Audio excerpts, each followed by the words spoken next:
Hi, everyone, and welcome to today's webinar, hosted by HRDQ-U and presented by Gary Turner. My name is Sarah, and I'll moderate the webinar today. It will be about an hour, and if you have any questions, you can always type them into the questions box. We'll be getting to these questions as they come in live at the end of the presentation, and then we'll also post all unanswered questions on the blog after the webinar. So this is presented by Gary. He began his career in 1968 as a corporate organization development director. He later worked at M&M Mars before founding his own consulting business and becoming a senior consultant with HRDQ. And today's session is sponsored by HRDQ and features a theory from their popular reproducible training library course, Navigating Difficult Conversations. This course will help you understand the nature of difficult conversations and what it takes to handle them. And then stay tuned for a special offer on the Navigating Difficult Conversations at the conclusion of this webinar. So welcome, Gary, and thank you so much for joining us today. Well, thank you, Sarah. I'm glad to be here today since navigating difficult conversations is a challenging skill. This is an important workshop needed in organizations around the world. As you see on the screen, the workshop is focused on what it takes to handle difficult conversations. We focus on the 7 stages of handling conversations. We do a lot of training on empathy in a way that minimizes negative responses and strengthens relationships. And we apply best practices for preparing, initiating, and delivering the conversation. And we discover how to generate solutions and bring the conversation to a close. These things are all important. Now, we won't cover all of these things today. For instance, we're not even going to touch on empathy that we do in the full workshop. The reason is this is just an hour presentation on a half-a-day workshop, so we can't cover everything. But here's the main thing, is some conversations are really difficult, aren't they? I would like you to think of a difficult conversation you had in the past year, or maybe a conversation you should have had, but lacked the courage to attempt it. Do you have one in mind? What I want you to do is type in a quick answer, and Sarah is going to read some as they come up on the screen. What was difficult about that conversation, or what made you hesitant to go ahead and have it? Go ahead and start typing in your answers. And when Sarah will get some, she will just start reading them at that point. All right, let's see. Yep, they're coming in now. It looks like Stephen says they're too emotional. Heather says the person's reaction. Emily says hurt feelings. Christy says unsure. And Craig says annual evaluations. Unclear messages. Concerns over reactions, sensitive subjects for people. Yes, absolutely. Thank you, Sarah. Well, these are great examples of what makes the conversations difficult. Here are some typical examples that we've had in workshops that we do. So we've listed here some typical things that we hear. These often go beyond the fact that someone has body odor or someone's not dressed appropriately for work. They deal with things the listener's not going to want to hear, often deeply sensitive areas, but areas that you must tell him or her. So now we're going to chat again. Why do you think these conversations are difficult? Type in another quick response. Sarah's going to read several of these again. What is it that makes the conversation so difficult? Sarah, are they coming in? They are. They're coming in quickly. They're a little too fast. I can't. Lawanda said uncomfortable. John says discussing the improper behavior with a manager. Having to tell individuals something they do not want to hear. Sensitive subject. Too personal. Afraid of their reactions. Embarrassment. Unsure how they will react. Yes.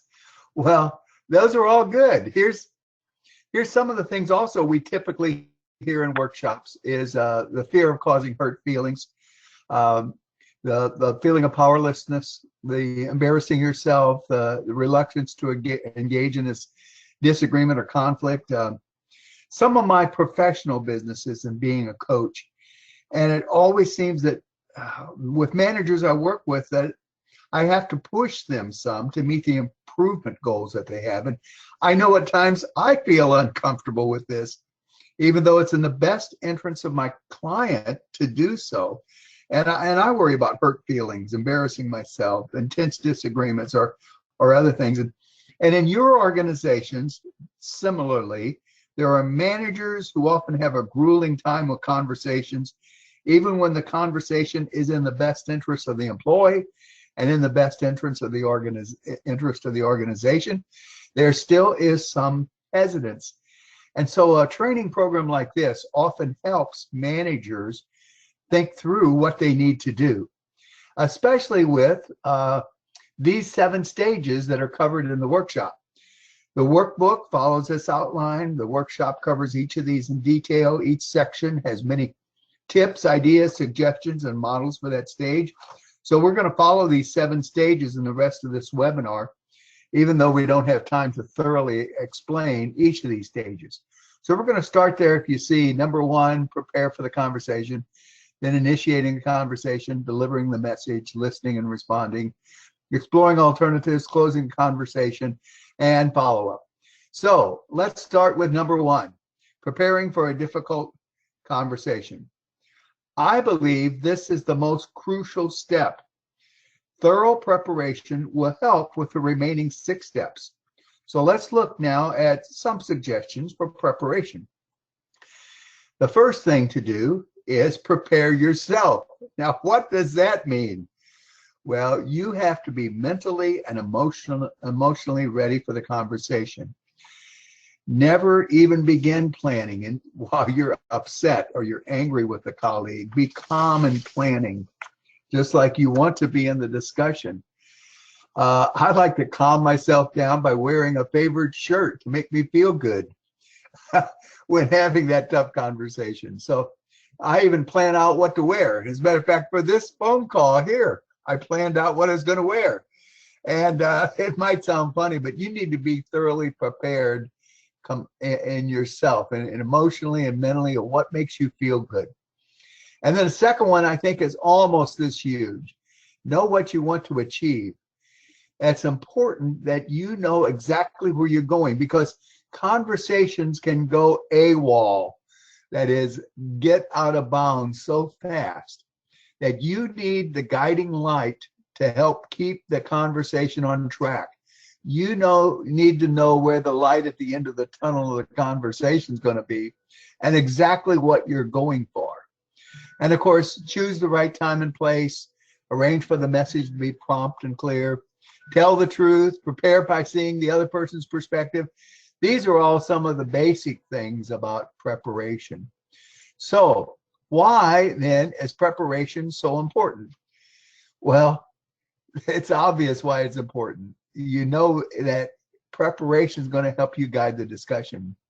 Several years ago, I was teaching a class in dealing with tough negotiators, and I asked, why prepare? And I still remember a guy in the back of the room started laughing, and he said, well, if you don't prepare, you're going to hit a brick wall. And yes, you need to de-stress. You need to get your message across clearly. You need to cope with emotions. Be ready for left field responses.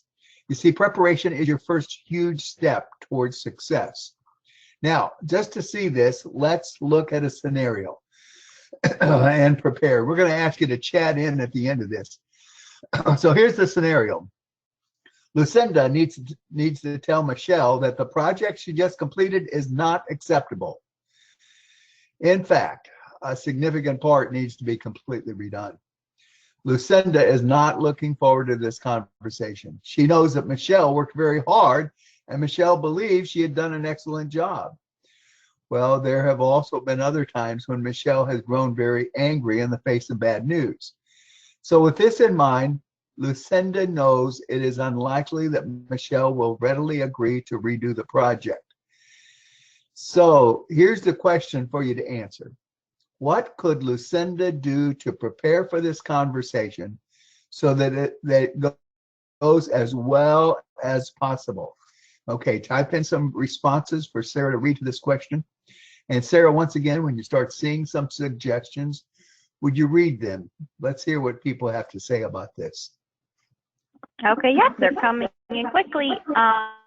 Brianna says, gather information to the project the way she did in the first place. That's a good one. Let's see, another one is coming from Emily. Prepare a list of parts of the project that were done well to hold as a standard that Lucinda already met. Christine says, identify good points about the project. Michael says, identify the gaps. Let's see, Edward says, find out the items that need to be corrected or add, but frame it in a way for her to enhance her already good presentation. Yes, these are good. Thank you. Yep, you're welcome. You got another one there? Oh, we have a lot. Robin says, give me a couple more, Sarah. Lacking in her project. Emily, have a clear understanding of what you're looking for Lucinda to change. Yes. Yeah. Thank you, everyone, for your ideas.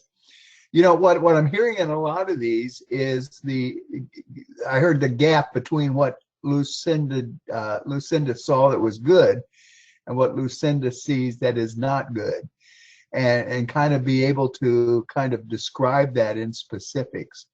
So there's a lot of things to ask yourself, and here is a list that we use in the workshop of things to ask yourself. What's the situation? What are the stakes? What are the facts, assumptions? What about the other person's perspectives or feelings? What are your feelings? How do you manage your own emotions in this? What's your relationship with a person? What are your objectives and the outcome? And when and where is this conversation going to happen? These questions help you build a framework for building a discussion strategy. And of course, that first one, the situation, a lot of you picked up pretty quickly that the situation is the project wasn't a complete failure. There were good parts, but there were some parts that were inadequate, and kind of organizing yourself around that. So the first step here in preparation is getting your strategy too. Now we're going to chat in again on getting the conversation started. How do you actually start the conversation? I would like you to type in a method that you have used in starting a conversation and a discussion with someone for Sarah to read. Do you tell a joke? Like, how do you hear about the turkey that got into the fight? He got the stuffing knocked out of him. Or do you talk about that Kansas City football team that lost on Monday night? Or do you chit-chat about Thanksgiving lunch? Sarah, would you read a couple of responses? How do you get the conversation started? Let's see.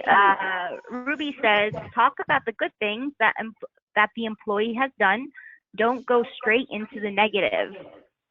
Beth says, I think you may have a blind spot. Are you open to feedback? That's a good one. Yeah. Yeah, Janet says, I would praise and identify the positives first. Heather says, set the stage for expectations of the conversation. Show appreciation for the hard work first. Yes. Leslie says, then all negatives with a positive. That's good. Yeah. Christina says, I would open by thanking her for her hard work and acknowledging her efforts. Yes. Okay, these are good. So we'll look at a couple things here in setting the stage and getting the conversation started.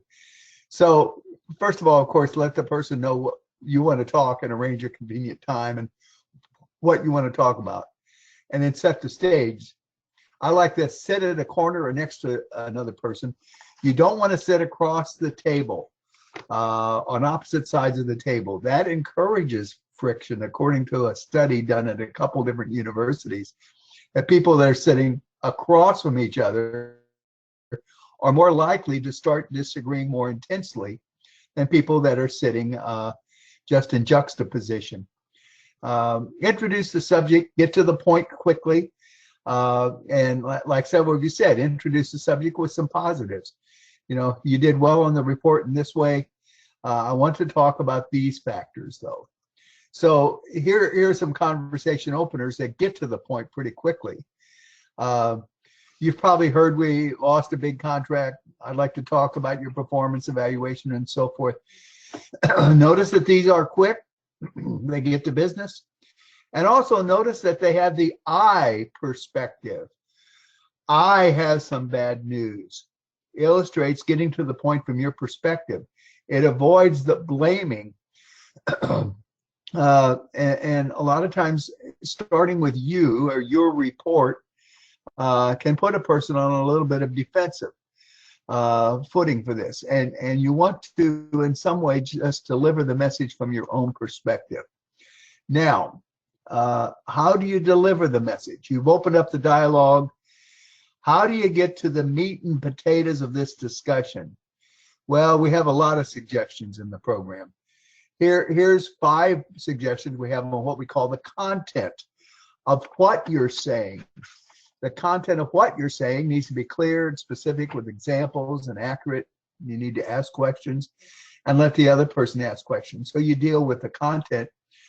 But also, we also have some ideas around the process. And here are 4 of the ideas we have around the process that you need to, the process of how you're saying it, you need to stay calm, avoid distractions, take responsibility when warranted, reframe the situation in a positive light.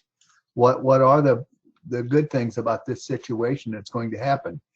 So Lucinda might say, you know, when the report is redone this way, it's going to be so much more impressive.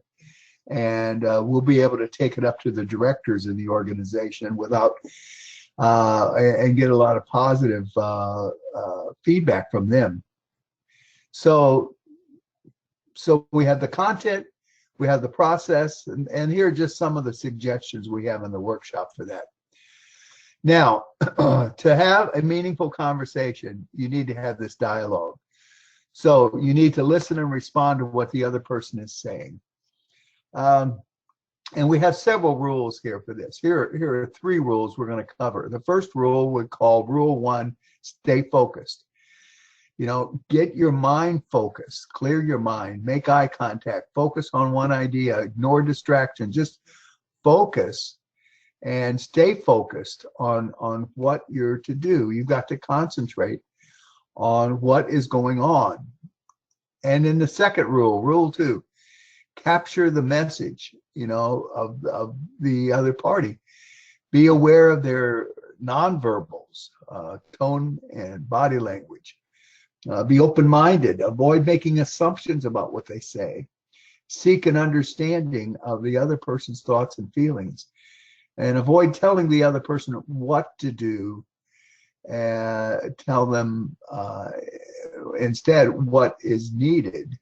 And then extract the main ideas about what they're saying and paraphrase those back. You know, that really captures the message from their point of view. So we had stay focused and now capture the message. Now the third rule. The third rule is that we help the speaker. We help the speaker say things because they're going to be a little bit on edge and a little tense with this. So we want to avoid distracting nonverbals. We want to encourage them. I always say when I teach this class, give some grunts, go, yeah, okay. You know, and it's about letting the speaker know you're tuning into them. And this helps the speaker ease the tension that they're feeling. Intercede with some helpful comments so the speaker can recall his train of thought. Keep some facial expressions open. Don't sit there with a poker face, but have this slight smile, this slight kind of welcoming expression that's coming across. Maintain an alert posture and avoid interrupting. These things help the speaker when they are feeling uncomfortable with this conversation. So we looked at staying focused, capture the message, and helping the speaker as the first parts of listening and responding with the 3 rules. And of course, in the workshop, we'll practice those and help managers be able to know what they do as they're doing this. So now that you've listened and respond, we're ready for stage 5. exploring alternatives. What do you do now that you're ready to come up with solution? What do you do to make sure that they're bought into solution? What do you do to get commitment to solution?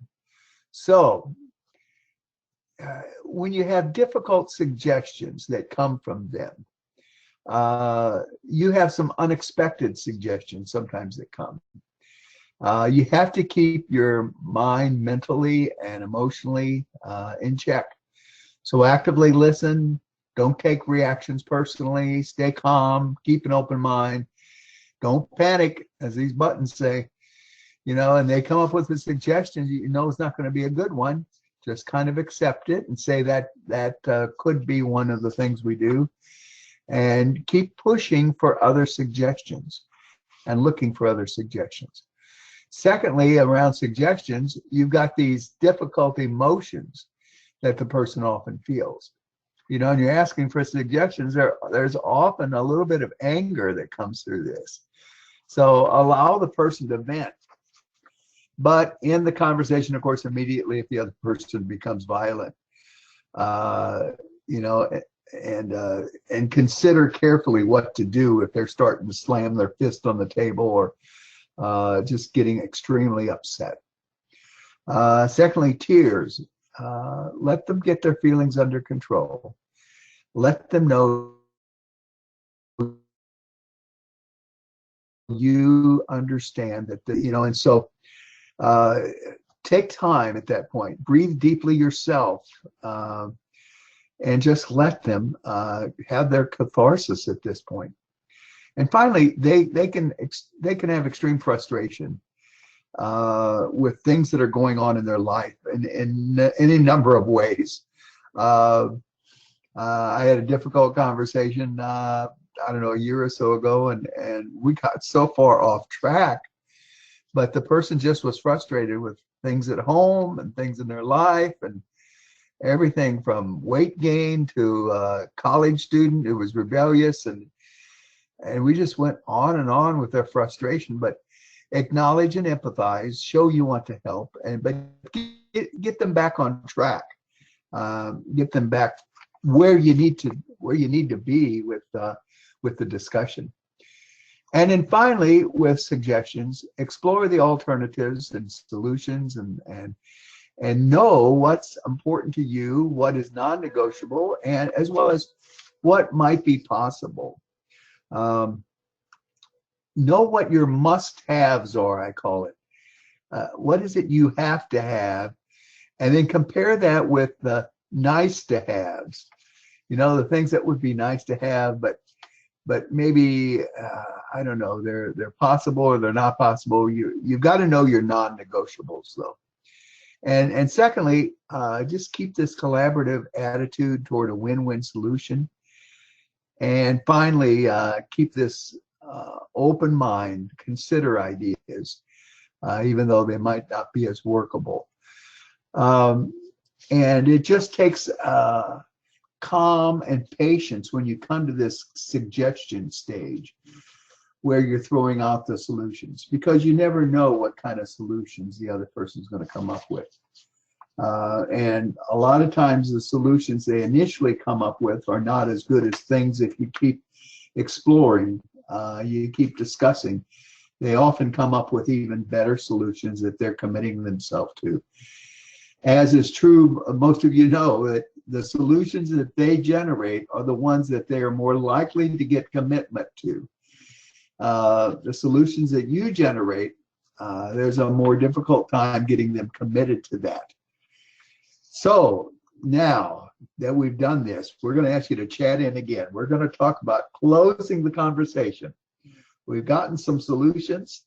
We've gotten some ideas about probably the most win-win solutions, the things that would be the best solutions. How do you close out this conversation? Go ahead and type in some things that you think are good ways to make sure you close out a difficult conversation. And then Sarah's going to read some of the answers. Sarah, do you have some answers coming in? from Amy. Decide, oh, that was fast. Summarize the agreed action. Summarize. Emily says, discuss next steps, clearly laid out. Yes. Ask if we covered anything. Review required action steps and who is responsible. Mm-hmm. Yeah. Determine follow-up date. Yeah. Thank the person, recap the conversation and action, ask for updates on progress. A lot of just thank yous, set time frame for actions, let them know you're there to support them. Perhaps set a check-in time to ensure progress. Yes. Those are good. Those are really good. Yeah. I like to call the close of the conversation the www.roles.com. That is what, who, what, and when. www. And that helps you know, have I got this? Do I have a when? Do I have a who? Do I have what that action is? And that helps clarify the roles and helps you communicate then. What I want to look at here is, of course, some difficulty we have here at this stage. And there are two difficulties we sometimes see that with this non-commitment at the end. First of all, some resistance, and secondly, some passivity. So for resistance, what you need to do here with resistance is make sure you dealt with the emotional side. And the emotional side requires some empathizing, but it also requires a focus on facts and evidence and the logical side of what the suggestions are. So empathize with the fact that the solution is going to take some extra effort, but focus on the facts of how that suggestion would be a good solution to what the problem is you're talking about. Passivity is often a hard one too. You've got to, in some way, if they're not committal, ask them questions to draw out their thoughts and sit and allow silence, be quiet, and let them dig deep themselves into why are they being passive at this point? What are things that are going on that just make them sit there and not commit the way they are? Now, many of you know that people who are generally more analytic don't like to make quick decisions. And so that's sometimes why people are passive, because it's just a personality style that, they take forever to make decisions and to really commit to decisions. And that's okay. If that's the situation, maybe you need to do something else with that person that allows them to later get some commitment to what it is they need to do. So these are the tough parts at the closing that's sometimes hard to work on and get those things. Now, to close this, here's a few tips that we like to give. First of all, avoid letting the conversation drag out. Because this has been so emotional, there are times where the conversation will go on past when it should go on. And just watch for signs for a natural ending. Particularly some of you in sales know if you get clues about the other party's agreement to something, just be ready to close at that point. Look for a head nod, or look for them picking up the ballpoint pen to sign on the line. Look for something that says they are ready to agree at this point and close it out. So be alert for these signs of a natural ending. Clarify the next steps. Someone earlier said summarize them. That's a good way of putting it. Make sure you summarize what's going to happen. Look for ways to end on a positive note, whatever that positive note is. I like to give an optimistic statement about the future or a positive vision of the way it's going to be in the future. And finally, offer them a chance to add anything that just might have been missed in this conversation. Is there anything else? It's like when I go to the bank and I cash my check, they give me the money, And then the teller says to me, is there anything else I can help you with? And of course, there's nothing else. The answer is no, but it's nice that they ask that. And you need to ask that at the end of the conversation. The hope here is that you both are able to smile. After this conversation is done, you walked out of the room, you walk back to your office. Can you sit and smile? And can the other person sit and smile? That's the way you feel like you've done a pretty good job. And now there's follow-up. Okay, now many of you know what follow-up entails, right? It's accountability. It's checking to make sure things are getting done. It's seeing that action is completed. It's congratulating the other person for action that they do, right? Well, here's some other ideas. And this follow-up is not about the problem, but it's about your learning. Here it is. Okay, tips for following up so that you learn. First, keep a journal. When you have a difficult conversation, make some notes about what went well, what you did well, what might be done differently, and learn from that journal. Learn from taking those notes. You learn a lot by just writing some things down. It makes you reflect in a way that helps you learn. And secondly, when possible, talk to the other person involved in the conversation at a later date. Go to them and ask, how did it go for you? How did it go for you? What might you have done differently to make it go better? How could it have been better? And just see what they say. You know, it looks a little risky, and sometimes you might have tension with this person. But boy, this opens up the opportunity for some real learning. And this gives you a little more to your documentation about what did I learn from all of this. And then find out what others do. The third suggestion here is to share experiences in navigating difficult conversation with colleagues. Be open to hearing what they do, their suggestions for your improvement. You see, the most important thing in this conversation for you is to grow from it. And reflecting on it is the best way to grow and get better next time. There are people that much more easily can deal with difficult conversations. And is it just they were born with it? No, it's because they learned how to have more difficult conversations. And they've gone through and they've built up their own repertoire of handling those conversations. So I think this ending here is big, because you will learn more by having a difficult conversation and doing these 3 steps of reflecting on it than you will from anything else. So this is a quick run through of a half-a-day workshop. And I know you'll like this workshop. I really enjoyed talking to you about this important subject. Thank you for your attention, your participation. I hope you have a happy Thanksgiving. I'm going to turn the microphone back to Sarah. And Sarah, are there questions that people have typed in or things that we need to close here with? Yes. Thank you so much, Gary. We do actually have maybe about 10 minutes for some live questions. Attendees, go ahead, shoot those into your questions box, and while we wait for some of those to filter in, let me just tell you a little bit about that special offer. This is going to be on the HRDQ RTL course, and for a limited time, we are running a 15% discount on it.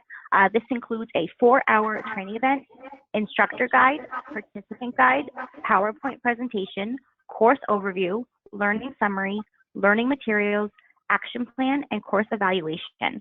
So if you want more information, head over to HRDQstore.com for more information on that. So let's see. Yep, they're coming in now. And our first question is coming from Allison. Empathy. How to not take their side? How much is too much? Well, there's first of all, Allison, a big difference between sympathy and empathy. Okay, so sympathy has more of a tendency to take their side. Sympathy is is not good. What you want is empathy. I can understand why there's been so much pressure on you lately. Is not entirely the same as sympathy.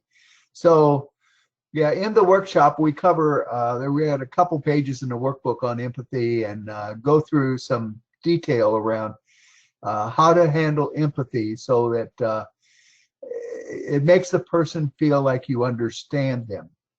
And that's the key thing you want with empathy, is for them to feel understood. Is there another question? All right. Yes. Thank you, Gary.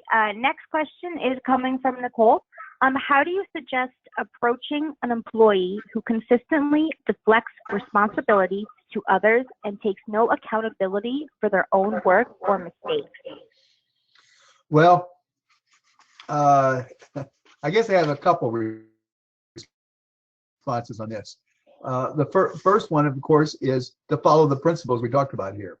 These 7 steps, be learning from it, and so forth.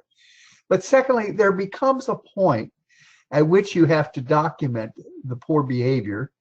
You have to work with HR in terms of this person's performance and whether this person's performance is good for the organization and helps the organization. So there becomes a time that you take it to another step besides just having the difficult conversation. And that is documenting, and whatever your organization does, putting them on probation or giving them a deadline or however your organization calls it, you may have to go to that next step. And so the first thing I'd say, though, is follow the 7 steps here, have that type of a conversation. And then secondly, consider whether it's got to go to another level. Another question, Sarah? All right, perfect. Yep, let's see. Next question is coming from Debbie. What is the right approach to take in dealing with a colleague who persistently takes credit for your work? Oh, that's a tough one. Okay, it's a difficult conversation, but you need to have objective evidence of that. You need to have objective evidence about what you and that person did, and then objective evidence about what they claim they did, and be able to work with them on that. So you start all the way with preparing here, and preparing by know what you want to achieve, focus on the facts, be able to get the facts and gather the facts, all the way through, the 7 steps. But that one's definitely a less objective kind of thing, and it also becomes a little bit psychological in the need for recognition that people have in this, and that's a difficult subject to work with. Is how do we recognize the people that need to be recognized here appropriately for what they did? Excellent question. Great chance in the workshop here to explore that and really think through, how do I have that difficult conversation? Yes, let's see. Next question is coming from Debbie. How do you deal with a colleague who applied for the same promotion that I got and has approached me to express their discontent? Would you read that one more time, Sarah? Make sure I understood that correctly. Sure. Yes. It's how do you deal with a colleague who applied for the same promotion that I got and has approached me to express their discontent?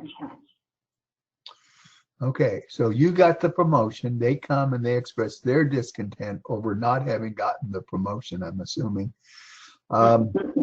Yeah. Wow. Easy answer again is just follow the 7 steps. But this one might take some intervention with another party. It might take some intervention with the person you report to, It might require that. It might just take you sitting with the person and saying,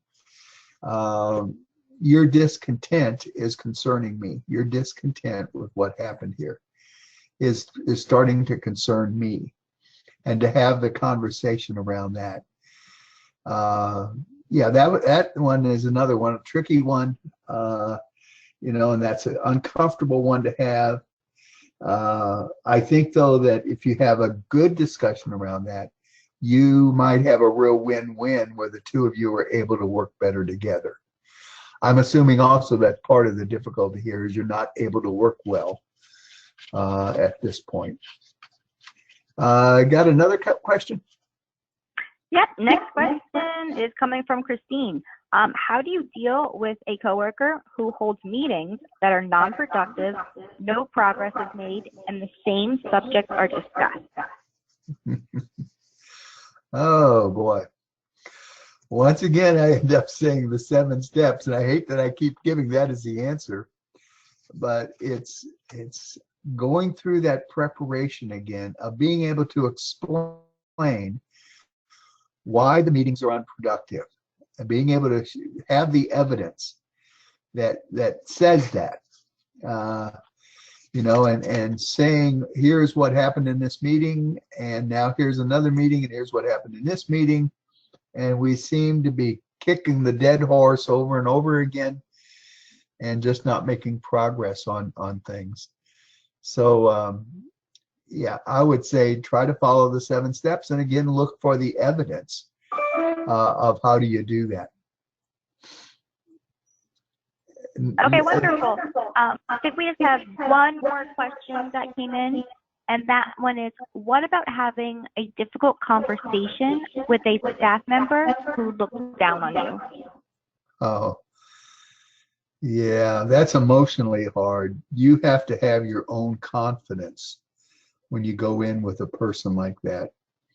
You have to have built up that whole thing about prepare yourself that we talked about. You have to prepare yourself for that mentally and emotionally, and that person that person might treat you in a very condescending way, but you need to have kind of a I'm okay, you're okay approach on this, where you're able to look the person in the eye, for your nonverbals not to be nervous, and so a lot of your nonverbals to come across with confidence and with poise. So for that to follow the 7 steps there, one of the things you got to have as a sideline is, what are my nonverbals during this discussion? Do I give them any cause to say I am beneath them? I would think nonverbals is the key in having a more productive conversation on that one. Any others, Sarah? I think you answered all of them, Gary. Wow. Yep. You can still submit questions into that questions box. We'll be answering those unanswered questions from Gary. If we have any more, we'll be posting those on the blog. So that looks like all the time we have for today. So Gary, would you just like to have any final thoughts before I go ahead and just wrap up then for today? Just happy Thanksgiving. I hope everyone has a great holiday tomorrow. All right, perfect. Thank you so much again, Gary. And everybody on the line, we appreciate your time, and we hope you found today's clip informative. Thanks all. Bye-bye.